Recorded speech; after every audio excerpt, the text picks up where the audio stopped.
Good morning students, good morning, very good morning. So ये हमारा last lecture है chapter 14 के लिए, ठीक है। उसके बाद चैप्टर 14 टोटली फिनिश्ड। तो एक्सरसाइज के पीछे के 3 और 4 क्वेश्चन बाकी थे, वो जल्दी जल्दी सॉल्व कर लेते थे। हमने लास्ट टाइम एक्सरसाइज में कहाँ तक किया था? यस 15 तक किया। तो 16, 17, 18 यस, ये 3 क्वेश्चन बाकी है अभी। Okay done. तो जल्दी से स्टार्ट कर देते हैं भाई। तो जैसे जैसे जल्दी हो जाएगा तो जल्दी कंप्लीट भी हो जाएगा। 16 नंबर, उसमें first. Okay, time period of a particle in simple harmonic motion depends on the force constant k, yes, and mass m of the particle. A simple pendulum executes simple harmonic motion approximately when, why then is time period of the pendulum independent of the mass of the pendulum? Okay, भाई ये पूछा है कि ये formula है t equal to 2 pi under root m by k। Okay, तो why the time period of a pendulum independent of the mass of the pendulum? Okay, time period है pendulum का, वो मास से, जो पेंडुलम का मास से उसे इंडिपेंडेंट कैसे है? ओके, तो वो लिखो भाई, मैं जो बोल रहा हूं उससे।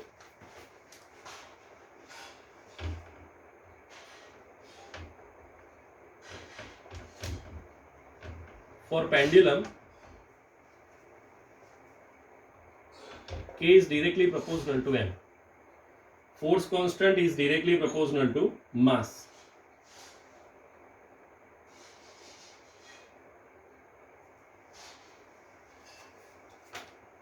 ओके, अभी k की जगह पे मैं m लिखूं तो m ऊपर भी है और नीचे भी है, तो mm तो कट हो गया, तो फिर क्या हुआ? पीरियोडिक टाइम और मास क्या हो गया? इंडिपेंडेंट हो गया।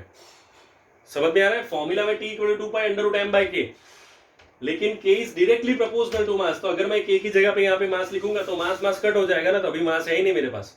तो periodic time is independent to the mass. तो पीरियोडिक टाइम और मास इंडिपेंडेंट है एक दूसरे से, इज नॉट डायरेक्टली प्रोपोर्शनल और इनवर्सली प्रोपोर्शनल, व्हाटएवर, वो प्रोपोर्शनल में नहीं है, ठीक है। Okay, next second number, done. The motion of a simple pendulum is approximately simple harmonic for small angle of oscillation. For larger angle of oscillation, a more involved analysis show that t is greater than t 2 pi under root L by g. Think of a qualitative argument to appreciate these result. सबसे पहले तो समझो ये क्या लिखा है भाई, English में लिखा है बहुत अच्छे से। Okay, t equal to 2 pi under root L by g, वो नॉर्मल के लिए, नॉर्मल के लिए ये है, नॉर्मल एंगल के लिए ये आंसर है हमारा। अगर एंगल बड़ा है, पता है आपको, हमने जब ये थियरी प्रूव की थी ना, तब इसमें एक फॉर्मूला आती थी साइन थीटा। फिर मैंने ये लिया था कि एंगल बहुत छोटा है, इसलिए साइन थीटा की जगह पे मैंने थीटा कर दिया था। एंगल छोटा है तभी हम साइन थीटा की जगह पे थीटा कर सकते हैं, अंडरस्टैंड? ओके, तो अभी ये बोल रहे कि ये तो छोटा एंगल था इसलिए आया, अगर बड़ा एंगल होता तो क्या ये फॉर्मूला पॉसिबल थी? तो क्या बोल रहे हैं आप लोग?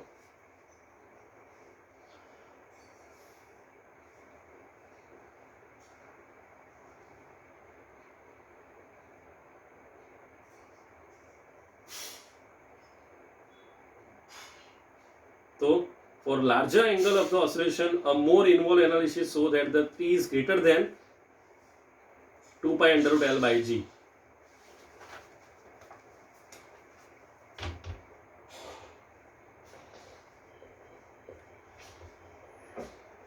For small theta.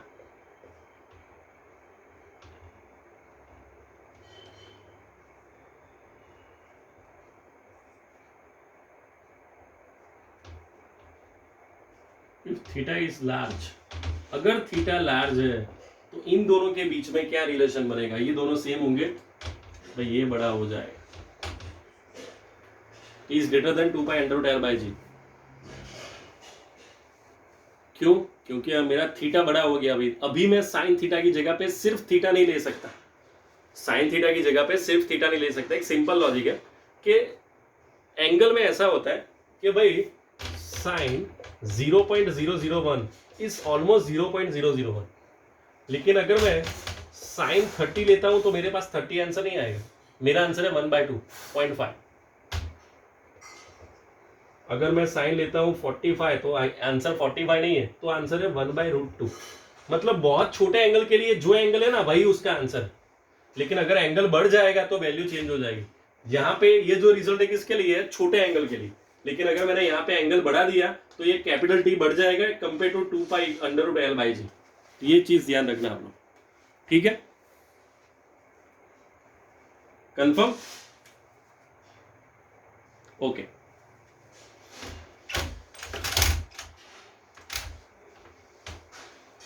चलो भाई next. A man with a wristwatch on his hand falls from the top of a tower। ए भाई, हाँ मतलब wrist watch गिरी है, मैन नहीं गिरा। Okay done. A man with a wristwatch on his hand falls from a top of the tower. Does the watch give correct time under the gravity?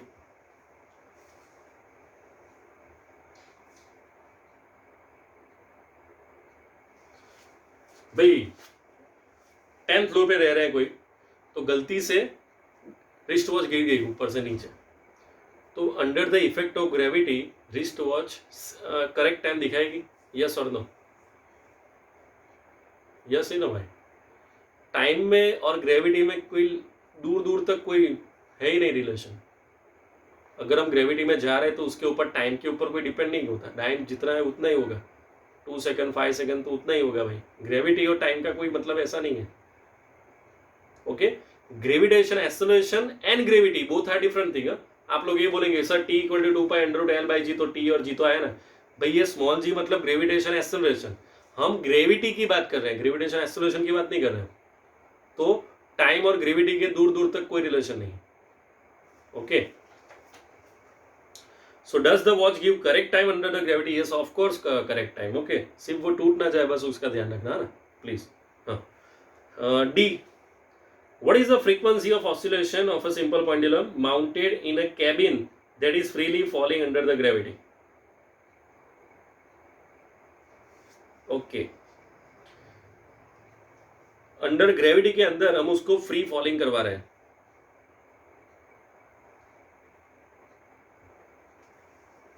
Free fall करवा रहे हैं mounted करके उसको, तो उसमें हमें क्या फाइंड आउट करना है? फ्रीक्वेंसी।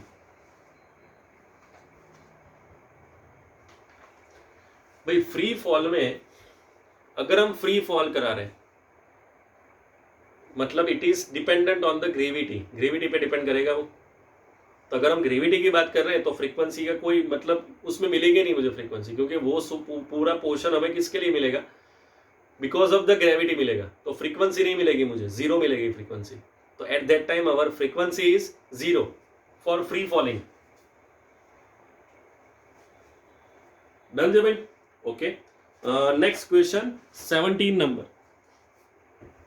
यहीं पे कर रहे हैं। चलो भाई, क्या लिखा है स्टेटमेंट में?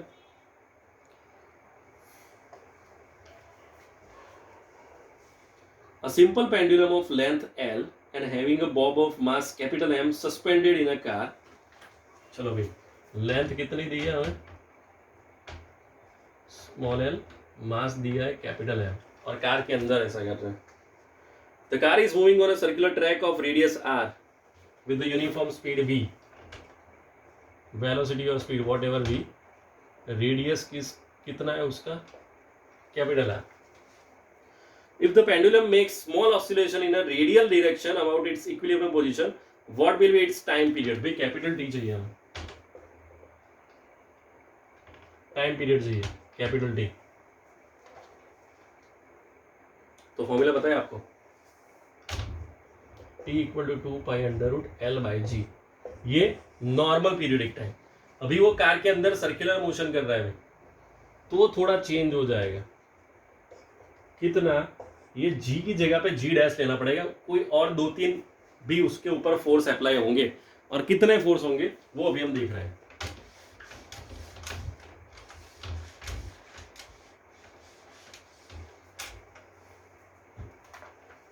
कितने फोर्स होंगे भाई? सर्कुलर मोशन कर रहा है, सेंट्रीपिटल एक्सेलरेशन, यस। ग्रेविटेशन के अलावा एक सेंट्रीपिटल एक्सेलरेशन लगेगा, और उसकी वैल्यू क्या है? v² r। उसकी वैल्यू क्या है भाई, we square by are.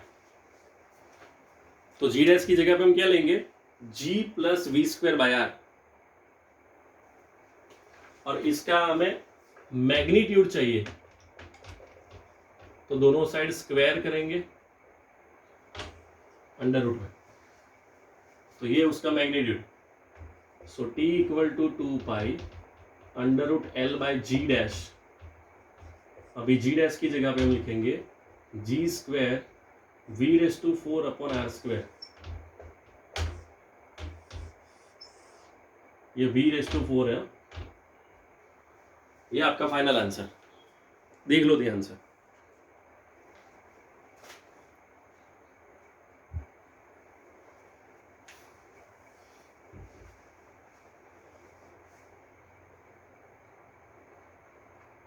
Normal के लिए ये सर्कुलर मोशन कर रहे हैं तो ग्रेविटेशन एक्सेलरेशन तो लगेगा, सेंट्रीपिटल एक्सेलरेशन भी लगेगा।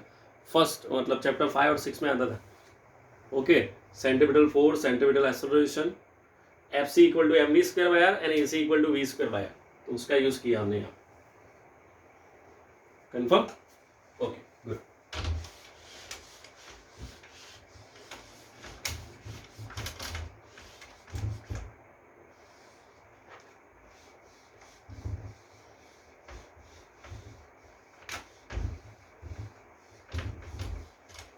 ठीक है भाई, भाई अभी हम जो क्वेश्चन कर रहे हैं ना 17 18, आई थिंक सो 18 ही होगा, यस। भाई थोड़ा ध्यान से करना, वो ऑलमोस्ट सब सेम सेम लगेगा आपको। सेम सेम मतलब सेम टू सेम लगेगा आपको, है ना? थोड़ा ध्यान से। A cylindrical piece of cork of base area A and the height h floats in a liquid of density rho 1. The cork is depressed slightly and then released.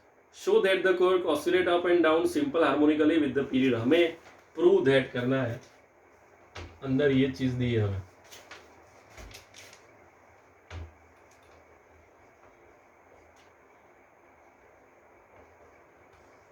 ये हमें prove करना है। चलो तो सबसे पहले डेटा लिख देते हैं भाई,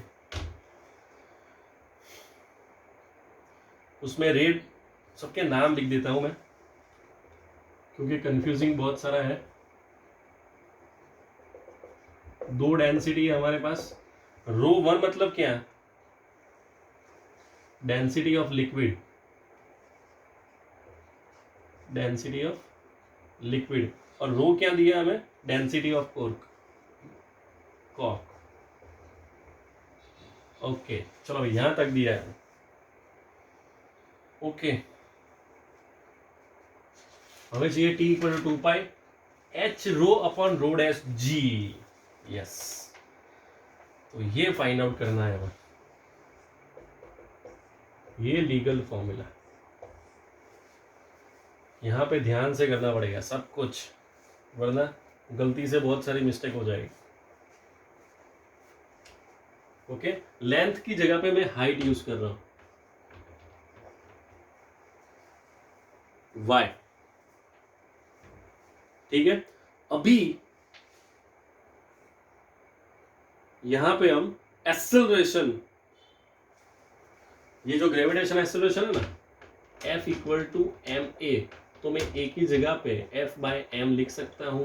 हाँ भाई लिख सकता हूं मैं, ऑफ कोर्स लिख सकता हूं, अंडरस्टैंड? ओके, एम की जगह पे डेंसिटी इंटू वॉल्यूम लिख सकता हूं। हाँ भाई मैं वो भी लिख सकता हूं। वॉल्यूम की जगह पे एरिया इंटू लेंथ लिख सकता हूं। हाँ भाई वो भी लिख सकता हूं। तो चलो भाई यहां तक तो पहुंच गए हम, ये ए का आंसर है। अभी एफ को क्या करेंगे, एफ के लिए क्या करेंगे, सेम एफ के लिए एम ए,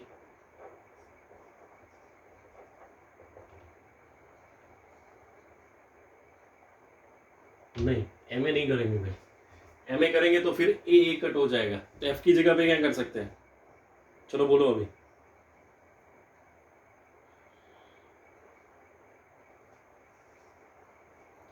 सोचो सोचो।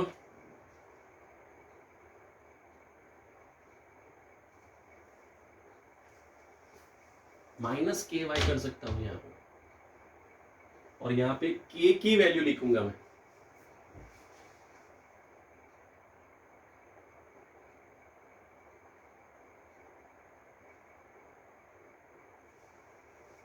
एफ की जगह पे के वाई किया,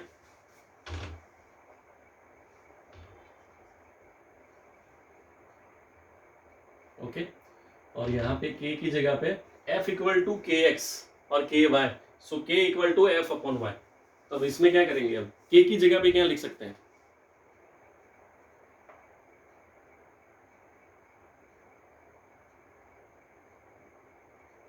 यस बोलो भाई।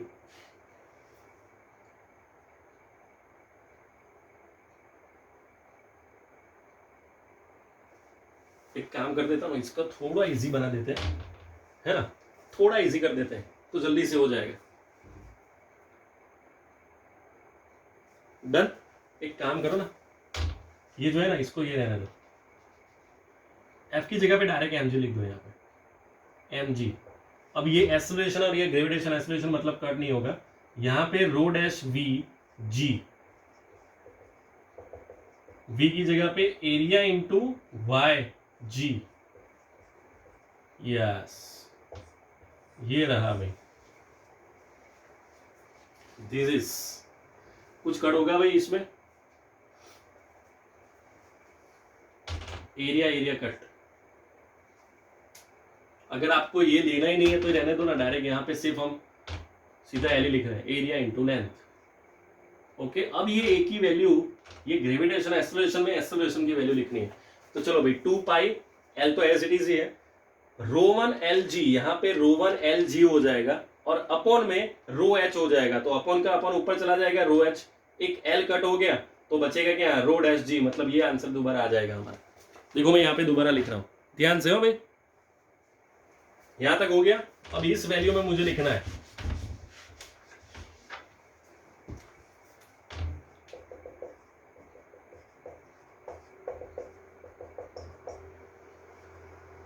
रो one l g divided by upon का अपॉन ऊपर ही ले रहा हूं डायरेक्ट, रो एच, सो कुछ कट होगा, length length cut, rho H upon rho dash G, ये टी का आंसर।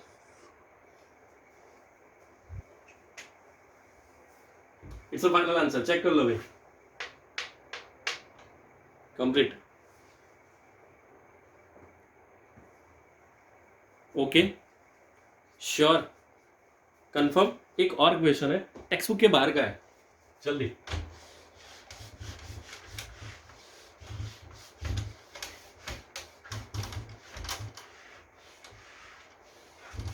आई थिंक ये क्वेश्चन हमने पहले किया था, आई डोंट नो,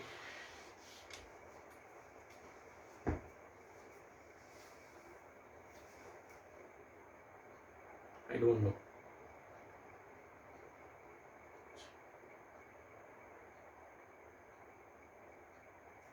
पता नहीं, चलो मैं बोल देता हूं। A pendulum ticks in a 3 second. Find the frequency. A pendulum ticks in a 3 second. Find the frequency of pendulum. Length of a pendulum is 2 meter. तो लेंथ कितनी है भाई, 2 मीटर। हमें क्या चाहिए, फ्रीक्वेंसी चाहिए, और अंदर एक स्टेटमेंट लिखा है which ticks a second, which ticks a second मतलब उसका पीरियोडिक टाइम कितना होगा, टिक्स इन 3 सेकंड बोला ना, तो पीरियोडिक टाइम कितना हो जाएगा, 6 सेकंड, 3 सेकंड दोबारा यहाँ पे आएगा, मतलब ये 1 कंप्लीट ऑसिलेशन, तो आंसर क्या आएगा, 6 सेकंड। तो पीरियोडिक टाइम कितना भाई, 6 सेकंड। तो कौन सी फॉर्मूला यूज करेंगे, ये करेंगे या फिर डायरेक्टली ये कर देंगे, ये इजी पड़ेगी ना भाई, F equal to 1/t, T कितना है 6, तो 1/6 मतलब 0.1, ये तो कैलकुलेटर यूज कर सकते हो भाई, 10/6 का आंसर करो तो 1/6 का answer 0.16 yes, I think so 0.16 0.16 hertz. So ये है आपकी फ्रीक्वेंसी, क्योंकि उसकी लेंथ थी 2 मीटर, पीरियडिक टाइम था 6 सेकंड, तो फ्रीक्वेंसी कितनी, तो इतनी बड़ी मेथड नहीं करनी है, सिर्फ ये मेथड से भी आ सकते हैं आंसर। ओके, देख लो जल्दी से।